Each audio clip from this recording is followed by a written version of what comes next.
ఏంటి ఇన్ఫినిటంలో నెక్స్ట్ ఏదైనా project decide అయిందా, లేకపోతే what is your next? So ప్రస్తుతానికి పెళ్లివారమండి ఇంకొక 2-3 ఎపిసోడ్స్లో అవుతుంది. అయ్యాక ఆల్రెడీ ఒక ప్రాజెక్ట్ రన్ అవుతోంది, జానకి సమేత రఘురామ అని.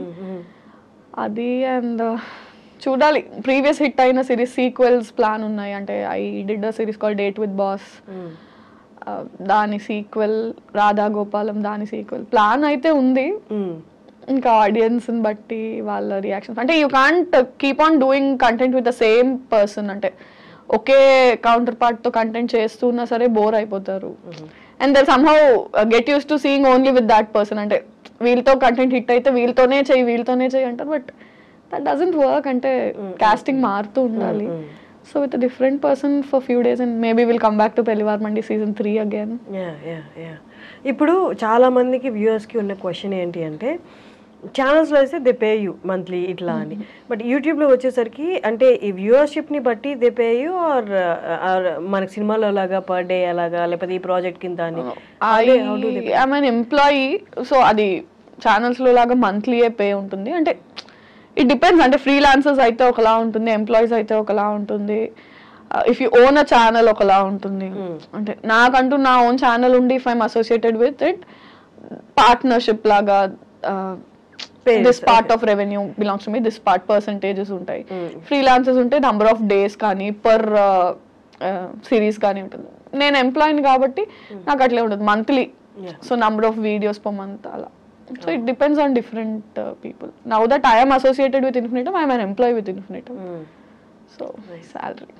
ఫైనల్లీ ప్రసాద్ గారు నేను ఇంటర్వ్యూ చేశాను. అమ్మో అమేజింగ్. అసలు తన టాలెంట్, తనకి వాక్చాతుర్యము, రైటింగ్ మీద ఉన్న గ్రిప్ అసలు ఎంత అంటే, నాకు తెలిసి నేను చూస్తున్నా 3-4 ఎపిసోడ్స్ ఏమో చూసినప్పుడు ఒక దాంట్లో రైటింగ్ అనేది ఎక్కడొక్కడే ఎవాపరేట్ అయిపోద్ది. ఇంకా స్కిల్ అంతా ఎవాపరేట్ అయిపోయి ఇంకేముండదు, ఏదో ఒకటి సర్ది కట్టేద్దాం అన్నట్టు ఎక్కడా అనిపించలే. ఏ ఎపిసోడ్కి ఆ ఎపిసోడ్ అన్న ఆ మాటలు రాయడం కానీ చాలా టాప్ నాచ్ అనిపిస్తుంది. Very talented. నేను ఎప్పుడు ఆయనతో అంటాను, యూ హ్యావ్ సరస్వతీదేవి మీ దగ్గర ఉన్న రోజులు యూ విల్ ప్రాస్పర్ అని. అంటే ఈజ్ వెరీ టాలెంటెడ్ లేండి. అంటే ఆ విషయంలో అదే అంటున్నాను, చాలా మంది పాపం మన ఇండస్ట్రీలో మన ఫీల్డ్లో టాలెంటెడ్ ఉన్నారు.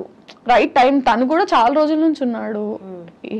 ఆల్మోస్ట్ అంటే I don't know how many number of years, but నేను వచ్చి 4 ఏళ్ళు అయింది, తను నాకన్నా చాలా ముందు నుంచి ఉన్నాడు. అండ్ ప్రాపర్ బ్రేక్ తనకి వచ్చి ఉండింది, కానీ చాలా హ్యూజ్ సక్సెస్ ఈ మావిడాకులు పెళ్లివారమండితో నెక్స్ట్ లెవెల్కి వెళ్ళిపోయాడు. పీపుల్ నో హిమ్ ముందు కూడా, very successful he was.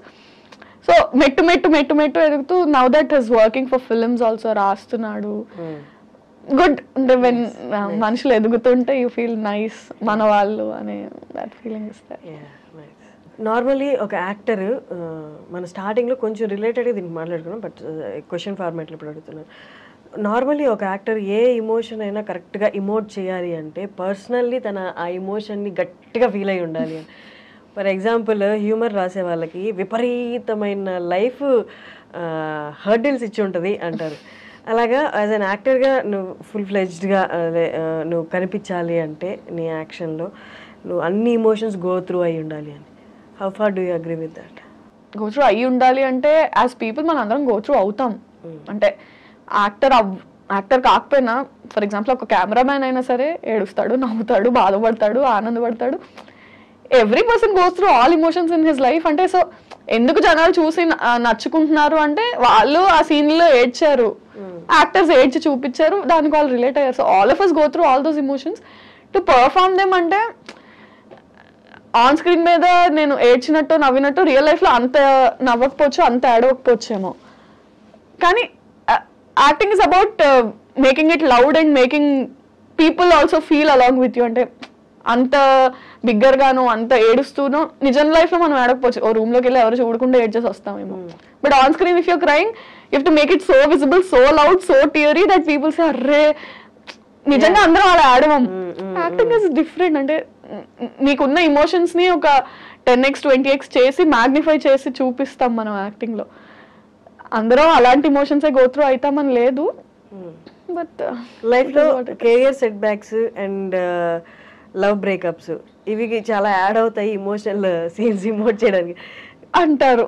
But అంటే I should tell you I seen writers అంటే ఎంత ఇమోషనల్ సీన్స్ బ్రేకప్ లవ్ గురించి ఎలా రాస్తారంటే అదే ఖచ్చితంగా వీడు ఒక 4-5 సార్లు జీవితంలో దెబ్బతిని ఫినాన్షియల్ గా పడిపోయి చూస్తే రిచ్ లైఫ్ అది అసలు ఏం గోత్రూ అయి ఉండకుండా ఏం ఒక లవ్ స్టోరీ లేదు ఏం లేదు చిల్లర. కానీ ఎలా బ్రో ఇంత బాగా రాసావు అంటే ఇట్ కమ్స్ అంతే నువ్వు ఎక్స్పీరియన్స్ చేయగల నువ్వు ఎక్స్పీరియన్స్ చేసిన వాళ్ళు you have to be a good listener.